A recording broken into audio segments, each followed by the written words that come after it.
নমস্কাৰ, আপুনি চাই আছে খেতিৰ দিহা। আমাৰ অসমখন কৃষি প্ৰধান ৰাজ্য বুলি কোৱা হয় যদিও আমাৰ অসম কৃষিৰ ক্ষেত্ৰত এতিয়াও আত্মনিৰ্ভৰশীল হ'ব পৰা নাই। আমাৰ অসমখনক কৃষিৰ দিশত এটা নতুন মাত্ৰা দিবলৈ আমাৰ এক ক্ষুদ্ৰ প্ৰয়াস। আমি ইয়াত অসমত কৰিব পৰা সকলো খেতিৰ বিষয়ে এবিধ-এবিধকৈ আলোচনা কৰিম।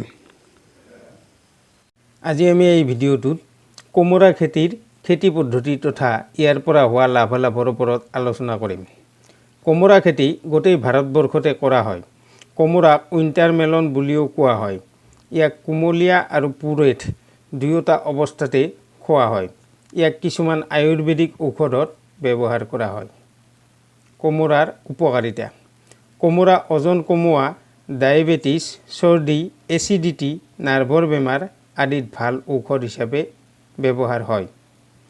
কোমোৰাৰ উন্নত জাতসমূহ: পুছা উজ্জ্বল, কাশী উজ্জ্বল, CO1, CO2, APAU শক্তি, MAH1, IVAG 502, MHAG2 লগতে স্থানীয় উন্নত জাতসমূহ। বীজৰ পৰিমাণ: প্ৰতি বিঘাত প্ৰায় 400 গ্ৰাম বীজৰ প্ৰয়োজন হয়। সিঁচাৰ সময়: কোমোৰা সিঁচাৰ উত্তম সময় হ'ল ফেব্ৰুৱাৰীৰ পৰা এপ্ৰিল আৰু ছেপ্টেম্বৰৰ পৰা অক্টোবৰ মাহ। কোমোৰা সাধাৰণতে 2 মিটাৰ বাই 1 মিটাৰ ব্যৱধানত সিঁচা হয়। জলবায়ু আৰু মাটি: কোমোৰা গৰম জলবায়ুৰ যেনে 24 ডিগ্ৰী চেণ্টিগ্ৰেডৰ পৰা 31 ডিগ্ৰী চেণ্টিগ্ৰেডৰ ভিতৰত কৰা খেতি। ই বেছি বৰষুণ হোৱা বা সেমেকা জলবায়ু অঞ্চলতো ভাল হয়। সাৰুৱা বালিচহীয়া মাটি যাৰ pH মান 6.0 পৰা 6.5 ভিতৰত, তেনে মাটি কোমোৰা খেতিৰ বাবে উত্তম। মাটি প্ৰস্তুতকৰণ: মাটিখিনি 4-5 বাৰ ভালদৰে চহাব লাগে। শেষৰ বাৰ চহোৱাৰ আগতে প্ৰতি বিঘাত 20 KG urea, 66 KG super phosphate আৰু 17 কেজি পটাছ লগতে 4 পৰা 5 কুইণ্টল গোবৰ বা পচন সাৰ প্ৰয়োগ কৰিব লাগে। বীজৰ শোধন: ভালদৰে গজিবলৈ বীজখিনি এৰাতি ঠাণ্ডা পানীত তিয়াই থৈ সিঁচিব লাগে।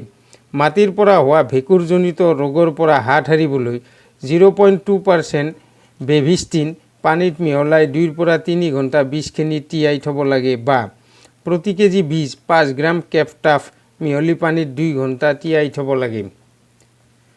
জলসিঞ্চন: প্ৰথম অৱস্থাত 3-4 দিনৰ মূৰত পানী দিব লাগে। ফুল ধৰাৰ পাছত এদিন এৰি এদিন পানী দিব লাগে। অধিক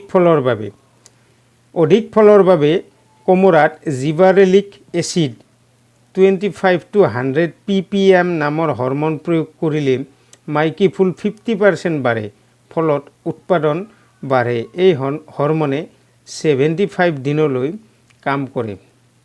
প্ৰতিপালন: বীজ সিঁচাৰ পাছত 3 পৰা 5 চেণ্টিমিটাৰ ডাঠকৈ ধানখেৰ বা নৰাৰে ঢাকি দিব লাগে। মাজে মাজে বনবাত নিৰাই থাকিব লাগে।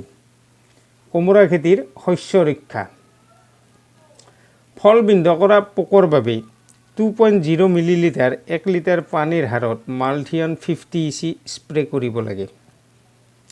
ফল পচা বেমাৰৰ বাবে 2 মিলিলিটাৰ 1 লিটাৰ পানীৰ হাৰত ডায়াথেন Z78 স্প্ৰে কৰিব লাগে। পাউডাৰী মিলডিউৰ বাবে 5 গ্ৰাম 1 লিটাৰ পানীৰ হাৰত কাৰাথেন বা 1 গ্ৰাম 1 লিটাৰ পানীৰ হাৰত বেভিষ্টিন স্প্ৰে কৰিব লাগে। ডাউনি মিলডিউৰ বাবে 1% বৰদোৱা মিশ্ৰণ বা 3 মিলিলিটাৰ প্ৰতি লিটাৰ পানীৰ হাৰত ডায়াথেন Z78 স্প্ৰে কৰিব লাগে। গুৰি পচা বেমাৰৰ ক্ষেত্ৰত বীজ শোধন হ'ল উত্তম পন্থা। প্ৰতি কেজি বীজ 5 গ্ৰাম কেপটাফৰ সহায়ত শোধন কৰিব লাগে। উৎপাদন: প্ৰতি বিঘাত প্ৰায় 40 পৰা 50 কুইণ্টল। আকৌ জাত ভেদে ইয়াতকৈ অধিক উৎপাদনো হোৱা দেখা যায়। কোমোৰা খেতিৰ বাবে এইখিনিয়েই। যদি আপোনালোকে আমাৰ ভিডিঅ'টো চাই ভাল পাইছে তেনেহ'লে লাইক, শ্বেয়াৰ আৰু ছাবস্ক্ৰাইব কৰিবলৈ নাপাহৰিব। ধন্যবাদ। জয় আই অসম।